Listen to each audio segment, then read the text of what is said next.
Hey guys, I hope you guys are doing great. So today in this video we are going to see how we can use a very cool feature of Sklearn, that is column transformer. Now column transformer is applied on the heterogeneous or a columnar data. So when you have a categorical as well as numerical data and you want to do the pre-processing in a combined way, that is you want to do transformations into a single transformer, then this is a very useful tool. So let's begin. So I have taken a data set of Titanic data set and I'm going to utilize the column transformer of Sklearn to pre-process my data or featureize my data for any machine learning model. So I have extracted the data and I have just dropped certain columns that are not for much use, and now I will just check which are my columns and which are my categorical and numerical columns. So I will just find out using tf.info and I get that information. So I will just segregate these categorical and the numerical columns in a list format like this. And so I have a list that contains all the categorical columns and I have a list that contains all the numerical columns, and I also create a list that contains all the columns and I execute it. So you see that these things are pretty much helpful when we are actually automating the process. Even it is recommended in productioning the complete model. Even if you are a data scientist or a machine learning engineers, these column transformer kind of libraries are pretty useful, and I strongly recommend it when you are, even if you are a data scientist and or a data analyst, that you are keeping back in mind that how your code can be productionalized. So now let us import the library of column transformer. So how we can do that? We need to import from sklearn.compose import column transformer like this. Okay, and along with this we want to do the pre-processing for the numerical data, so we can do any normalization. For example, we use the min-max scaler. So for min-max scaler we are going to use sklearn pre-processing import min-max scaler. And when we want to pre-process any categorical data, we are going to use any, we can go for label encoding, we can go for one-hot encoding. So in this case we will go ahead with one-hot encoding, and then I will call upon the definition of the data pre-processing for columns. So how I will do that? So let's begin doing that. So I have created a list where there are two tuples. So one is for categorical columns and another one is for the numerical columns. So for categorical columns, I'll just give a name as cat, and I will give the transformation that I want to do for the categorical column. So I want to do one-hot encoding. I've already imported this library, and on which columns I want to apply, I will give the name of that particular list of columns, that is categorical.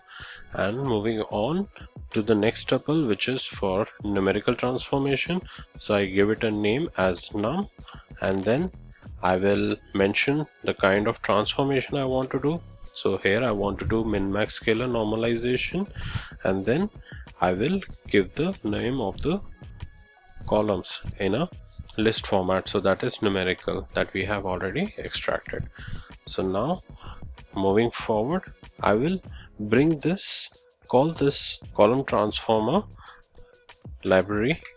I will instantiate it with the name call transform, and I will assign the transformers as tr, the one that I have mentioned previously. And so I will execute this. So it has got successfully executed. Now what we want to do is we want to fit this transformer with the data that we have. So we have data df. On this we want to fit it, and then we will do the transformation. So we just create this featureizer using ColumnTransform that we instantiated previously with .fit, and inside the parentheses we will give the name of the data frame, and I'll execute it, and then we will simply do the transformation using this featureizer.transform on the data frame. So we will call featureizer, and we will use the function.transform on this data frame because we want to transform this data. So first we have done fit, that is we have trained this ColumnTransformer with this data, and then we are doing the transformation using this already featureized or trained metadata. So now I'll execute it, and it has run successfully, but I cannot see the data because this is in a compressed sparse matrix format. So this issue can be resolved using scipy.sparse. So there is a library scipy.sparse. So using this I can again bring it back into the data frame readable format, and I will do the transformation again back into the data frame format using pandas data frame and using sparse from sparse matrix, and on which we want to apply it, it is applied on the df transform. So what is df transform? It is nothing but it is a row format sparse matrix of numpy. So these contains numpy arrays, and it is very much computationally efficient. So even if you want to do any further transformation or you want to use this as is for your machine learning model, it is very much recommended, and it is very much efficient, and it works perfectly fine. So don't worry about it. But if you want to do more analysis, and if you want to bring it back to the data frame format, then this is the way that you can do it. So let's execute it and let's just check. So I have executed, and I see that my data frame is transformed in the way that we did it, and I got all the features with one hot encoding, and it has done also the min-max scalar transformation for us. But there is some issue that you can see in this. You see NaN values, so we have not taken care of how we can deal with this NaN value. So let us do some modifications to rectify this issue as well, because in production level or when you are using a new machine learning model, you cannot pass these values. So let's rectify this out. So how can we do this? So we will be using simple imputer of sklearn. So let's go back. So what I'll do is, first of all, I will just import the simple imputer library of sklearn over here, and then I will call this simple imputer class, and I will instantiate it with imp, and then I will do the fit on our data with transform together. So we can do it individually or we can do it together with fit transform. And because again after this transformation it will give me a numpy array, and I don't want it to be a numpy array being passed to my ColumnTransform, because my ColumnTransform asks for the name of the columns, and this numpy array that it returns doesn't have the name of the column, and it is a numpy array. So what I'll do is I will just bring it back to the data frame format with the name of the columns. And if you remember, we have created this all column list using df.column2list. Okay, so these three steps we have added in the middle, that is before we start data pre-processing using ColumnTransformer, so that we deal with the NaN values. and I have given the arguments as npnn should be the missing values, and the strategy is most frequent. So which is the most frequent values in that particular column, those n values should be filled with that value.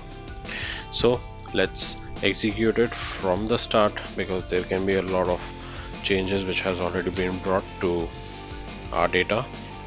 So now I've executed all and it works fine, and I get a very clean transform data using column transformer and simple imputer. So these are the very important and very useful tools that you can use in your day-to-day data science, data analysis tasks. One more thing, I just wanted to tell you that you can also save these transformation, these featureizers, and as a pickle file, and you can bring it back again as a pickle or JSON file, whichever file format you want to. Just to keep in mind that whenever you want to bring it again or share this work of featureizer to other data scientists in your team, or you want to productionalize your model, then in that scenario these featureizers are quite helpful, and that is one of the correct ways of doing it. So now, for now, I'm summing it up. So what we learned min-max normalization for numerical column using column transformer. We also learned how we can do the one-hot encoding for categorical columns using column transformer. We also see how we can deal with the missing values using the Sklearn simple imputer, and we converted the compressed sparse matrix to a readable data frame. So that's all for this video. I hope you liked this video. Please do subscribe to my channel. I'll see you in the next video. Bye.